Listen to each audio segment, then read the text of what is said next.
Bismillahirrahmanirrahim. Welcome to the chemistry class. This lesson is for class 9th, chapter number 5, physical states of matter. And today we are starting our new lesson. The topic of this lesson is gaseous state 5.1 typical properties. तो सबसे पहले हमें थोड़ा सा ये देखना है कि हमारे सामने ये तीनों जो स्टेट्स ऑफ मैटर हैं इनकी हमें मॉलिक्यूलर डिस्क्रिप्शन दिखाई गई है। तो हमें ये नज़र आ रहा है, सबसे पहले वाली जो हमारा टॉपिक है गैसियस स्टेट को थोड़ा सा हम देखते हैं कि गैसियस स्टेट में हमें नज़र आ रहा है कि जो मॉलिक्यूल्स हैं गैस के वो कंटिन्यूस मोशन के अंदर हैं, रैंडम मोशन में हैं, वो एक दूसरे से कोलाइड भी कर रहे हैं और वो मोबाइल हैं, मूव कर रहे हैं, ठीक है ना। और कंटेनर की वॉल पर वो प्रेशर भी एक्सर्ट कर रहे हैं। तो ये हमें एक चीज़ नज़र आ रही है। दूसरा हमें ये नज़र आ रहा है कि इन मॉलिक्यूल्स के दरमियान स्पेस बहुत ज़्यादा है। हमें नज़र आ रहा है कि उनके दरमियान एम्प्टी स्पेस है बहुत ज़्यादा। तो ये हमें नज़र आ रहा है, ठीक है जी। तो इनके दरमियान जो स्पेस है, इसका मतलब ये है कि स्पेस को हम रिड्यूस भी कर सकते हैं या हम इसको इंक्रीज़ भी कर सकते हैं। तो ये सारी जो 3-4 बातें हमने इसको देखकर आगे हम ये देखेंगे जो इसकी प्रॉपर्टीज सामने आएंगी। इसके बरअक्स जो अगर हम देखें थोड़ा सा लिक्विड के मॉलिक्यूल्स को, इनके ये एक दूसरे के बहुत ज़्यादा करीब हैं, अलबत्ता एक दूसरे के ऊपर मूव कर रहे हैं ये, ठीक है। इसी वजह से जो लिक्विड है वो किसी भी कंटेनर की शेप ले लेता है, ठीक है जी। और तीसरे नंबर पर सॉलिड हैं, ये सिर्फ अपनी जगह पर मूव तो नहीं कर रहे हैं लेकिन ये वाइब्रेट कर रहे हैं। तो ये तीन थोड़ी सी मॉलिक्यूलर डिस्क्रिप्शन जो है इसकी आपको नज़र आई। तो इसको देखते हुए हम आगे ज़रा स्टार्ट करते हैं प्रॉपर्टीज़ ऑफ टिपिकल प्रॉपर्टीज़ जो गैसेस की हैं। तो पहली प्रॉपर्टी जो है वो डिफ्यूजन है। तो यहाँ हमें नज़र आ रहा है कि 2 टाइप की गैसेस हैं और एक ये कंटेनर से जो गैस बाहर निकल रही है ये दूसरी गैस के साथ के अंदर डिफ्यूज़ कर रही है, यानी कि ये मिक्स हो रही है। तो spontaneous mixing of molecules by random motion collision, ये जो है होमोजीनियस मिक्सचर बनाती हैं गैसेस। इस तरह से हमें नज़र आ रहा है कि इनके मॉलिक्यूल्स के दरमियान स्पेस है। जब 2 गैसेस जो है डिफरेंट वो आपस में मिलती हैं तो दरमियान में जो स्पेस है तो दूसरी गैस के जो मॉलिक्यूल हैं दरमियान में एडजस्ट हो जाते हैं ओपन और एम्प्टी स्पेस होने की वजह से। दूसरे ये कि ये मोबाइल हैं, दोनों के मूव कर रहे हैं, रैंडम मोशन है, तो ये स्पॉन्टेनियस मिक्सिंग अब ये है, फ़ौरन इसमें मिक्स हो जाते हैं। तो ये डिफ्यूजन कहलाती है प्रॉपर्टी है। तो हम ये देखते हैं कि अब ये कि गैसेस बहुत स्पीडीली रैपिडली जो है वो डिफ्यूज़ हो जाती हैं और इनका रेट ऑफ डिफ्यूजन जो है उसका डिपेंड करता है कि मॉलिक्यूलर मास कितना है गैसेस का। तो ज़ाहिर है कि लाइटर जो गैसेस हैं वो जल्दी से डिफ्यूज़ हो जाएंगी और जो हैवियर मॉलिक्यूलर वेट रखने वाली गैसेस हैं वो थोड़ा सा कम डिफ्यूज़ होंगी। तो ये लिखा है एग्जांपल में कि हाइड्रोजन जो ज़ाहिर है हमें पता है कि उसका एटॉमिक नंबर 1 है, तो वो जो है 4 टाइम्स फास्टर डिफ्यूज़ करती है दैन ऑक्सीजन गैस। और हमें पता है कि ऑक्सीजन का मॉलिक्यूलर मास जो है वो 8 है, ठीक है जी। ये हमें डिफ्यूजन का पता चल गया और डिफ्यूजन की डेफिनेशन भी हमारे सामने आ गई कि diffusion is defined as spontaneous mixing of molecules by random motion collisions to form a homogeneous mixture. हमारी दूसरी जो प्रॉपर्टी आ रही है गैसेस की वो इफ्यूजन है। और इफ्यूजन किसे कहते हैं, ये देखें ये होल है, एक कंटेनर है, उस कंटेनर के अंदर होल हो गया। तो हमें नज़र आएगा कि ये ऐसा नहीं है कि फ़ौरन ही सारी गैस जो है वो इसमें से लीक कर जाए, ऐसा नहीं होगा, बल्कि स्लोली लेसर प्रेशर के साथ ये उस होल में से गैसेस जो हैं ये इफ्यूज़ करेंगी। तो ये एक्सकेपिंग ऑफ मॉलिक्यूल है, escaping of gas molecule through a tiny hole into space जो है विद लेसर प्रेशर, इसको हम इफ्यूजन कहते हैं। तो हमें इसकी एप्लीकेशन जो है हमें रियल लाइफ के अंदर नज़र आती है कि जब गाड़ी हमारी पंक्चर कभी हो जाती है तो फ़ौरन ऐसा नहीं होता कि फ़ौरन ही सारी गैस जो है वो और टायर फ्लैट हो जाए और सारी गैस जो है फ्यूज़ आउट हो जाए, बल्कि ये स्लोली फ्यूज़ होती है। तो ये गैसेस की एक प्रॉपर्टी है। और इफ्यूजन का भी जो रिलेशनशिप है वो मॉलिक्यूलर मास से है। लाइटर गैसेस जो है fuse faster than heavier gases. तो हमें यहाँ भी नज़र आ रहा है इस एग्जांपल में कि जो लाइटर मॉलिक्यूल्स हैं गैस के वो पहले फ्यूज़ हुए हैं निस्बतन, जिसके हैवियर बाद में फ्यूज़ हो रहे हैं। तीसरी हमारी प्रॉपर्टी प्रेशर है। हमें प्रेशर की डेफिनेशन क्या है ये पहले हमें देखना पड़ेगा कि फोर्स जो भी एक्सर्ट होती है सरफेस, एक यूनिट सरफेस एरिया के ऊपर, उसको हम प्रेशर कहते हैं। हमें पता है कि गैस के मॉलिक्यूल जो रैंडम मोशन में है, तो वो गैस जो किसी भी कंटेनर की वॉल के ऊपर अपनी वो प्रेशर और फोर्स एक्सर्ट करते हैं, ठीक है जी। तो ये जो फोर्स वो एक्सर्ट करते हैं किसी भी यूनिट एरिया पे, ये प्रेशर कहलाता है।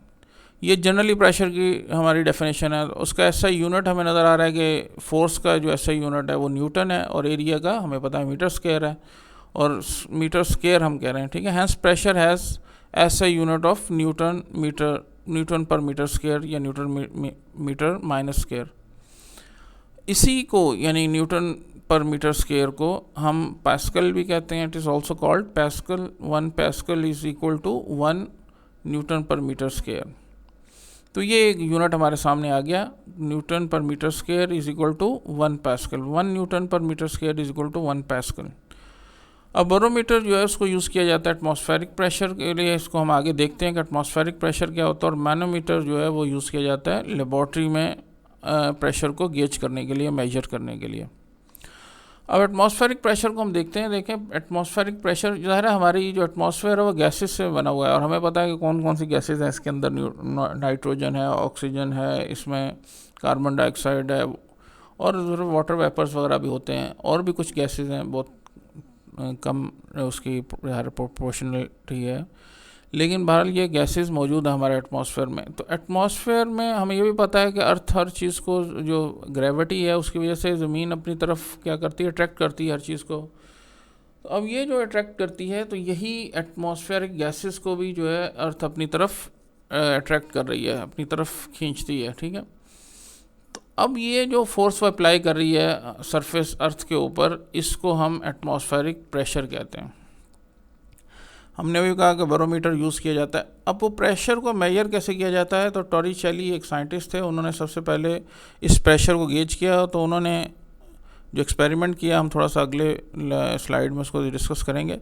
अब ये हमें पता चलेगा कि उन्होंने जो चीज़ की, उन्होंने कहा कि जितना प्रेशर ज़्यादा होता है तो मरकरी जो है वो उन्होंने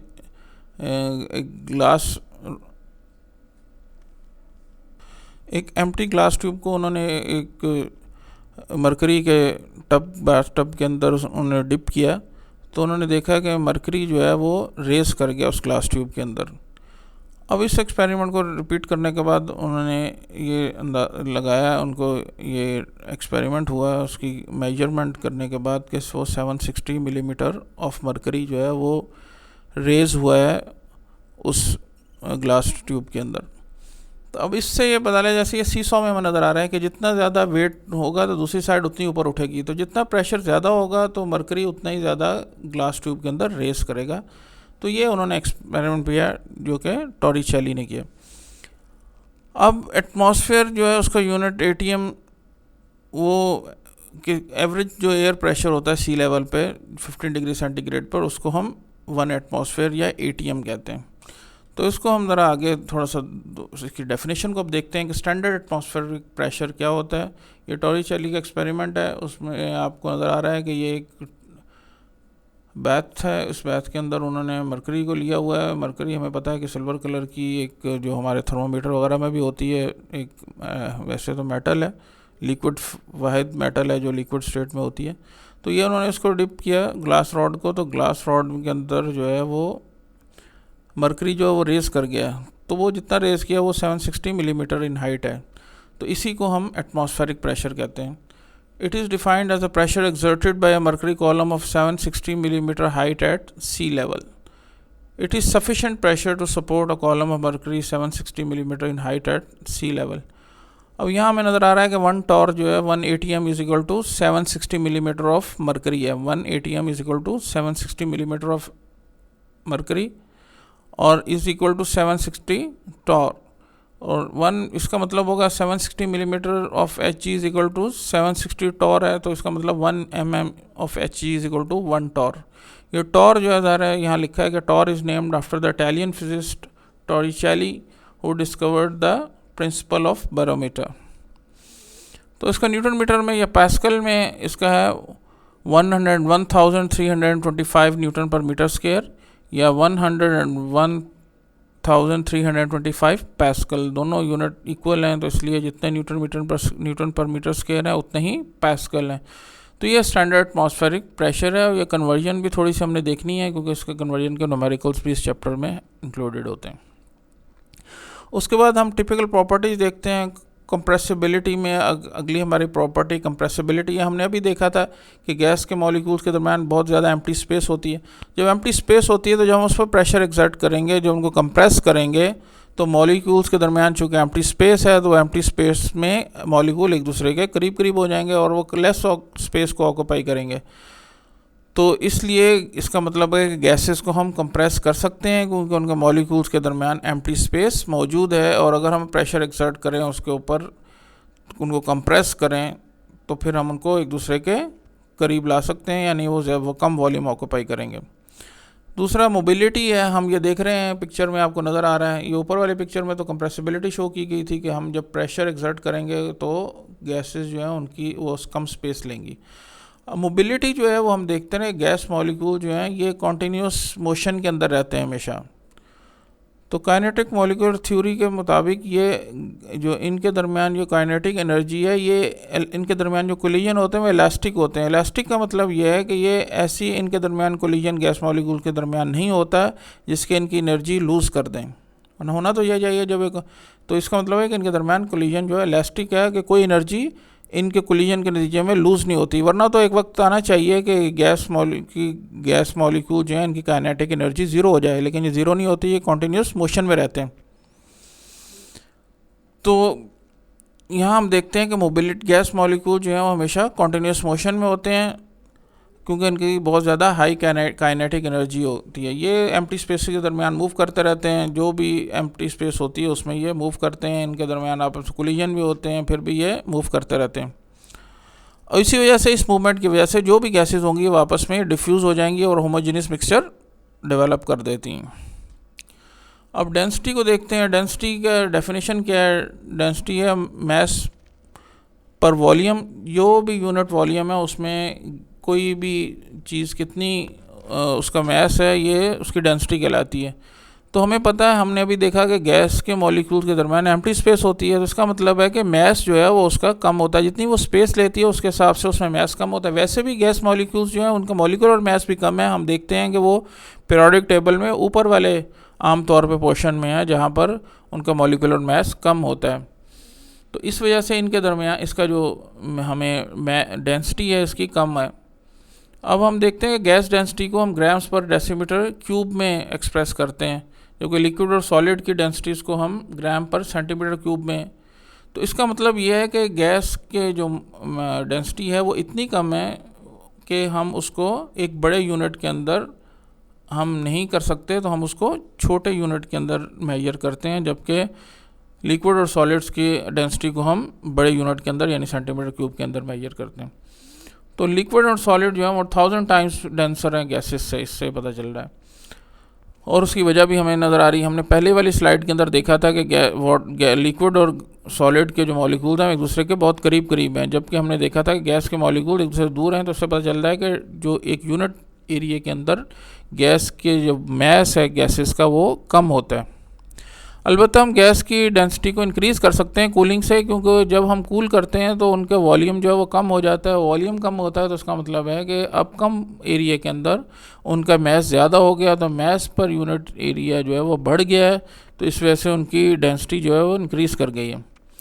जैसे एग्जांपल में लिखा है कि नॉर्मल एटमॉस्फेरिक प्रेशर में डेंसिटी गैसेस ऑक्सीजन की डेंसिटी जो है वो 1.4 ग्राम पर डेसीमीटर क्यूब है, जबकि एट 20 डिग्री सेंटीग्रेड ये इंक्रीज़ कर जाती है 1.5 ग्राम पर डेसीमीटर क्यूब हो जाती है जब हम उसको 0 डिग्री सेंटीग्रेड पर लेके आते हैं। तो 20 डिग्री सेंटीग्रेड पर ज़ाहिर है उसकी डेंसिटी जो है वो कम है, 1.4 ग्राम पर डेसीमीटर क्यूब है, और 0 डिग्री सेंटीग्रेड पर डेंसिटी इंक्रीज़ कर जाती है 1.5 ग्राम पर डेसीमीटर क्यूब हो जाती है। तो इससे पता चलता है कि जैसे हम गैसेस को कूल करते हैं तो उनकी डेंसिटी इंक्रीज़ करती है, अगर हम उनका टेम्परेचर बढ़ा दें तो उसकी डेंसिटी डिक्रीज़ हो जाएगी। तो ये हमारा आज का लेसन था। अब इसके बाद इम्पोर्टेंट शॉर्ट क्वेश्चन आंसर हैं जो इम्पोर्टेंट हैं बोर्ड के तो पॉइंट ऑफ व्यू से भी। How gases produce homogeneous mixture? तो gases can diffuse very rapidly due to random motion and collision. Due to this rapid diffusion they form homogeneous mixture. तो ये रैंडम मोशन और collision से ये homogeneous mixture बना लेते हैं। व्हाट इज कंप्रेसिबिलिटी, हम देखते हैं compressibility, gases are highly compressible due to empty spaces between their molecules, molecule on empty spaces हैं. When gases are compressed the molecules come closer to one another and occupy less volume as to the volume in uncompressed state. तो ये हमें समझ में आ गया. Number 3, what is the effect of temperature on density of gases. Effect of temperature क्या है density के ऊपर. Density of gases decreases on high temperature and it increases on cooling because there volume decreases. तो temperature बढ़ाएंगे, gas molecule मजीद kinetic energy उनकी ज़्यादा हो जाएगी, वो और ज़्यादा एक दूसरे से दूर हो जाएंगे, तो डेंसिटी डिक्रीज़ हो जाएगी. अगर हम उनको कूल करेंगे तो उनकी काइनेटिक एनर्जी कम होगी, वो एक दूसरे के करीब आ जाएंगे, उसके नतीजे में उनका वॉल्यूम कम हो जाएगा और उनकी डेंसिटी इंक्रीज़ हो जाएगी. अभी एग्जांपल हम देख के आए थे कि for example at normal atmospheric pressure the density of oxygen gas is 1.4 gram per decimetre cube at 20 degree centigrade and it is 1.5 gram per decimeter cube at 0 degree centigrade. Whether the density of gases increases on cooling? Yes, the density of gases can be increased by cooling. Due to this, volume decreases. As volume decreases, density increases. Question number 5, why is density of gas measured in gram per decimeter cube while that of liquid in gram per centimeter cube? तो ये देखना था, हमने भी कहा था कि gases have low density than liquids and solids. Density of gases is measured in gram per decimetre cube while that of liquid and solid in gram per centimetre cube because liquids and solids are 1000 times denser than gases. तो हमें एक छोटा unit gases के लिए लेना पड़ा, जबकि हम लिक्विड और सॉलिड्स के लिए एक बड़ा यूनिट यूज़ करते हैं. What is pressure? Write its unit definition. Pressure is defined as force per unit area. Pressure is equal to force per area is equal to F over A. Unit, the unit of pressure is ये N है, sorry, Newton per metre square, यहाँ गलती से M लिख दिया गया. तो newton per metre square या newton metre minus square. It is also called pascal. 1 pascal is equal to 1 newton per metre square. Define standard atmospheric pressure. It is the pressure exerted by the atmosphere at sea level. It is stated as the pressure exerted by the column of mercury 760 millimeter height at sea level. 1 atm is equal to 760 mm of Hg is equal to 760 torr. और ये हमें देखना है कि जैसे हम सी level से ऊपर जाते हैं तो सी लेवल से जैसे ऊपर जाते रहेंगे तो एटमॉस्फेरिक प्रेशर की वैल्यू जो वो कम होती रहती है, क्योंकि गैसेस का जो गैसेस की जो क्वांटिटी है वो सी लेवल पे सबसे ज़्यादा होती है और जो ऊपर जाते हैं तो वो कम होती है. इस वजह से उनका प्रेशर भी, अगर हम हायर एल्टीट्यूड पर जाएंगे तो उनका प्रेशर कम हो जाएगा. What is difference between diffusion and diffusion? तो हमने अभी देखा था कि diffusion is spontaneous mixing up of molecules by random motion collision to form homogeneous mixture, जबकि fusion is a process of gas molecules in which gas molecules escape through a tiny hole into a space with lesser pressure. तो lesser pressure से एक tiny whole से निकलने को हम fusion कहते हैं, और डिफ्यूजन कहते हैं mixing of spontaneous mixing of molecules को रैंडम मोशन और कोलिजन के नतीजे में, ठीक है जी, जिससे वो होमोजेनियस मिक्सचर बनाते हैं. एग्जाम्पल में हमने कहा था कि H2 and O2 diffuse but the rate of diffusion of H2 is 4 times faster than O2. H2 ज़ाहिर है कि लोअर मॉलिकुलर मास रखती है, इसलिए वो तेज़ी से डिफ्यूज़ होती है ऑक्सीजन के मुकाबले में. फ्यूजन की एग्जाम्पल है tyre gets punctured, air refuse out slowly, it means it gets out of the tyre slowly. इसी वजह से टायर जो है फ़ौरन फ्लैट नहीं हो जाता कभी भी आमतौर पे, जब तक कि बहुत बड़ा कोई होल ना हो. अगर स्मॉल होल होगा, स्मॉल पंक्चर होगा, तो वो गैस जो है स्लोली फ्यूज़ आउट होगी. तो ये हमारा आज का लेसन था. इंशाल्लाह अगले लेसन के साथ नेक्स्ट वीक में दोबारा देखेंगे. Thank you very much. अस्सलाम वालेकुम रहमतुल्लाह.